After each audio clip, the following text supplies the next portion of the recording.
As we all know, the subject of money isn't taught in schools. Most people learn about the topic of money at home from their parents. But what are parents actually teaching their kids about money? What makes a difference between somebody who will eventually become rich and successful and someone who won't? So today, let's go over 10 things that rich teach their kids about money that the poor don't. So if this sounds interesting, don't forget to hit the like button.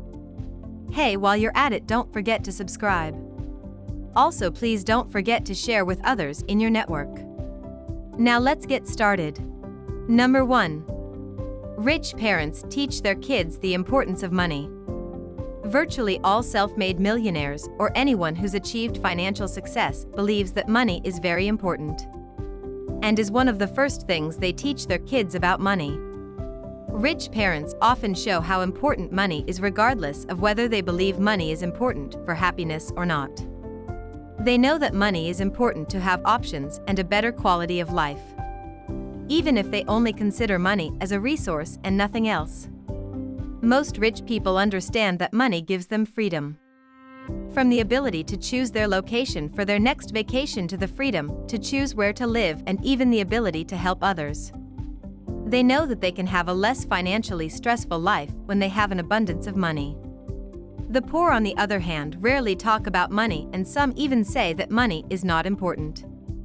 This can affect their kids on the long term because they will grow up in a financially driven society while neglecting their financial life. All because they think of money as not important.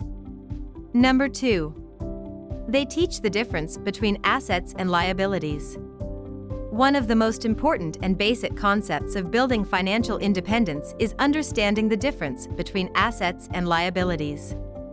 If you haven't heard of these before, assets are things that bring money into your bank account. And liabilities do the opposite, they take money out of your bank account. For example, if you buy a house and you rent it out to someone, it is an asset because it brings cash flow every month in form of rent. If you buy a house to live in, then it's a liability because it takes money out of your pocket every month. Many rich parents teach their kids to build them by assets and avoid liabilities. This way they can create a business or investments that generate cash flow on a recurring basis and avoid the things that generate a negative cash flow on their bank account. So they can have a surplus of money. They also understand the power of using assets to detach your time from your income, since assets generate cash flow whether you are physically putting in the work or not. You are able to scale and use your time to develop more assets. Rich people often focus on understanding and teaching the spending patterns of the poor versus the rich, and why some people earning the same salary end up becoming rich while others stay poor. For example, let's say that we have two people making $6,000 per month. But they have very different spending patterns. The first one gets their paycheck and pays his bills and enjoys his money going out shopping, getting the newest phone and the latest TV, indulging in the finest restaurants, getting a new car, a nice house, and all of that nice stuff. They typically spend their money on things that make them look good and wealthy, but they actually come back home to build a lot of debt. They typically have little to no savings and have years of debt on their credit cards, car payments, and mortgage payments. They are stuck in the rat race and they will take years to get out. Now let's see the second person. He also makes $6,000 per month. But this person does not buy a nice house or a nice car. He doesn't go out every weekend and he doesn't go to the fancy restaurants. He occasionally buys clothes when he needs them, but he doesn't follow the fashion trends every season. He lives on a $3,000 a month budget and puts away the other $3,000. By the end of the year, he has $36,000 and puts them into cash flow investments that increase his monthly income. He continues living on his $3,000 a month budget, and by the following year he's able to invest in it $40,000 since he increased the Sinkin and two investments that generate cash flow. 10 years later, these two individuals will be in two completely different places, all due to their spending habits. There's a quote from Robert Kiyosaki that says, "Looking good but going nowhere," which means that many people spend their money to look rich while actually being poor. In the meantime, rich people look poor while getting rich. Now a lot of people might be saying there's a lot of rich people who have nice things, nice houses, fancy cars, and all of that luxury stuff. And yes, it's true, but the main difference here is that poor people use their own money or go in debt to buy their luxuries. The rich have their assets buy luxuries for them. If you want a car that costs you $500 per month, well, it's time to build another asset that generates you $500 or more per month. This way your bank account is unaffected when you buy this liability. That is another crucial element that many rich parents teach their kids. Number 3. How to manage their money. A very good way many wealthy parents teach their kids about money is by letting them into their planning and managing of their household expenses. Many of these parents include their kids when they go over their financial statements and plan their budgets. They often familiarize their kids on the reality of having living expenses. This gives their children the experience of managing money from an early age, which can help when they grow older and they have to manage their own money. This is a big contrast to many parents with a poor mentality. The majority of parents rarely talk about money, especially their own income. They typically plan their monthly budgets without their kids, if they even plan at all, and often associate a negative attitude when planning their monthly expense budget. Oftentimes, parents argue and express negative feelings about planning their monthly budgets, causing their kids to take on similar planning patterns, which translates to similar behaviors later in life. Rich parents know that living expenses are a reality of the modern life and focus on associating good emotions on their living expenses. As odd as that might sound, many people are grateful for those living expenses because it provides them with a roof over their heads and the ability to live comfortably. Number 4. The different ways of earning money. One thing that I've noticed many wealthy parents teach their kids is that different ways to earn money. Did you know that the daughter of former President Barack Obama had a normal customer service job? Many other wealthy people have their kids get normal jobs. There are a few reasons for this, but one of them is to be able to have them experience that different ways money is earned and teach them how each of them work. For example, one of them is exchanging time for money, whether that is working on a job or freelancing.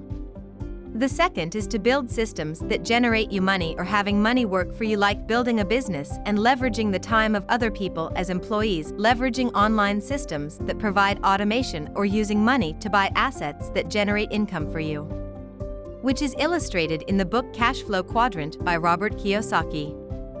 The rich focus on understanding and teaching these principles to give their kids the freedom to not be stuck in only one way of making money, but give them the ability to learn the other ways money is made. On the other hand, most poor parents only know one way of making money, which is typically exchanging time for money. And sadly, is the only thing they teach their kids, and they eventually grow up only knowing one way to make money, which limits their true earning potential. Number 5.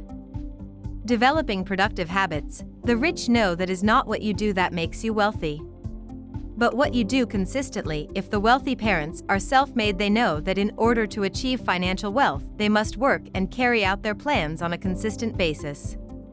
Is not just about taking action once or working hard once, but doing it over a prolonged period of time.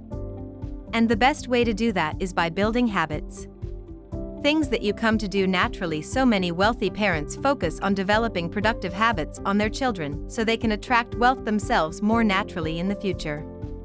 This can be as simple as starting their day with a set of accomplishments, or to always look at how they can bring value to others.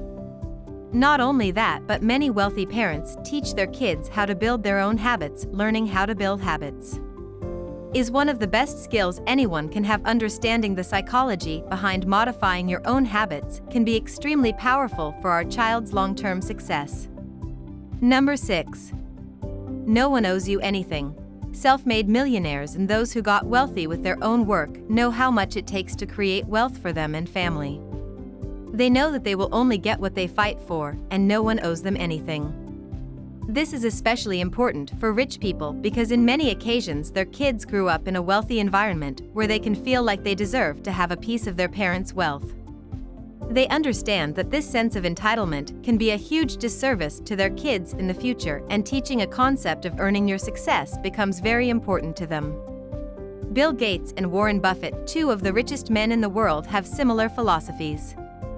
They will not leave their kids with their wealth and will only leave them with a minuscule amount of inheritance. As Bill Gates said in an interview in 2011, they have to find their own way. They try to install a sense of independence and hard work so their kids can find their own success. Number 7. Social and influence skills. This is something that isn't talked about enough in the financial and business world, but is one of the most important. The ability to socialize and communicate with others can open up a lot of opportunities that otherwise wouldn't happen. The ability to create influence with those around you creates a sense of leadership. Installing that skill to understand people's emotions, motivations, and behaviors early on can provide an incredible tool for the future, setting kids up to be strong and influential leaders. Number 8. Delayed gratification, in other words, patience. The rich understand that completing a massive goal, then building wealth, takes time. And they must be patient while working hard at their craft. And that is one of the skills they often teach their kids, that eventually their hard work will pay off. The majority of people prefer short-term pleasures like buying the nice car or the fancy house right away, or they might start a business and leave when it's not profitable in the first year. And they pass down the same behaviors to their children. I really like something that Gary Vaynerchuk says when it comes to this topic. And that is to have micro speed and macro patience. Meaning we must work hard consistently every day and be patient for the big picture. As he says, most people are slow on the day-to-day and want to be successful the next day. Number 9. There is always more money. An incredibly important mindset that the rich have is that there is always more. Most people think that there is a limited amount of money in the world. And that belief translates to their bank accounts. While the poor might feel like there is not enough money, to rich know that there is always more money out there. Whether it's to fund a new business or take a vacation, they know that there is a lot of money out there and their job is to get it. The poor think that their salary is their financial limit and they will have to live under this financial ceiling, which is a scarcity-driven mindset. The original, that there is no limit on how much they can earn and money is out there waiting for them to attract it, which is an abundant mindset. This is a simple concept that can play a major role in our financial decisions. While most people focus on saving money and reducing cost, the rich focused on increasing their income. This doesn't mean that the rich don't focus on reducing the expenses, but they invest more time and energy in increasing their cash flow over reducing a few small expenses. As a business owner, having a scarce mindset can limit the entrepreneur earning potential. There are many entrepreneurs who don't charge what they deserve for their products and services, simply because they feel guilty for charging money to others. They might feel like they are doing a disservice to their clients by taking their money. But an entrepreneur with an abundant mindset knows that anyone has enough money for the things they really want. And if a potential customer wants their product, who are they to deny it? If you take a look at society, people always have money for the things that they really want. If they want to go on a nice vacation, they spend months saving for it. If they want to invest in their education, they will work an extra shift to buy that course. If they want to begin investing, they will work hard and save to start investing. There is always more money for the things we want. Our job is to go and get it. Number 10. The best way to make money is to help others. An important lesson that the rich teach their kids is that the most powerful way to make money is to solve other people's problems. And the bigger the problem, the bigger the paycheck. It is no secret that the most successful people in the world have solved or at least aided in solving big problems in the world.